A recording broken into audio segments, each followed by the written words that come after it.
युती होईल नाही होईल तो विषय भविष्याच्या गर्भात आहे. पण एक विषय मात्र निश्चित आहे, इतिहास या गोष्टीची नोंद घेईल. असं काही झालं, इतिहास आणि मराठी माणूस कधीही या गोष्टीला क्षमा करणार नाही. म्हणजे दोघांना पण, राज ठाकरे आणि दोघांना.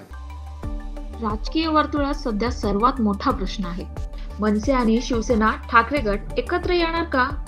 मुख्यमंत्री देवेंद्र फडणवीस आणि राज ठाकरे यांची गुप्त भेट, तसेच मनसे नेते संदीप देशपांडे यांची ठाकरेंविषयी आक्रमक भूमिका, यामुळे युतीबाबत साशंकता निर्माण झाली आहे. याच पार्श्वभूमीवर मनसेचे ज्येष्ठ नेते प्रकाश महाजन यांनी एका वृत्तवाहिनीशी बोलताना थेट आणि स्फोटक इशारा दिला. युती झाली नाही तर मराठी माणूस दोघांनाही माफ करणार नाही, भाजप दोघांनाही संपवेल. गेल्या काही दिवसात एकमेकांवर बोलणं सुरू आहे, त्यामुळे मराठी माणूस व्यथित झाला आहे. भारतीय जनता पक्षाच्या विरुद्ध एखादी शक्ती उभी राहत असेल तर ती दोघांनाही संपवेल. असं होऊ शकतं. युती न झाल्यास मराठी माणूस दोघांनाही माफ करणार नाही. त्यांची एक चूक मराठी माणसाला 100 वर्षे मागे टाकेल. याची नोंद इतिहासात काळ्या अक्षरात घेतली जाईल आणि शत्रूला हेच हवंय. महाजन यांनी युतीच्या मागील प्रयत्नांचाही उल्लेख केला.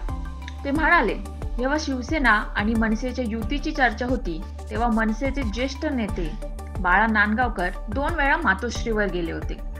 बाळा नांदगावकर जाणं म्हणजे राज ठाकरे जाणं आहे. राज ठाकरे आणि बाळा नांदगावकर एका नाण्याच्या 2 बाजू आहेत. गेल्या काही कोण व्यक्ती राज ठाकरेंकडे आली का?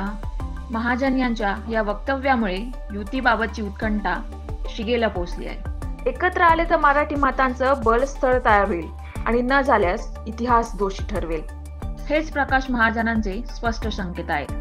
आता या सर्व प्रकरणावर तुम्हाला नेमकं काय वाटते? तुमचं नेमकं मत काय? हे आम्हाला कमेंट करून जरूर कळवा.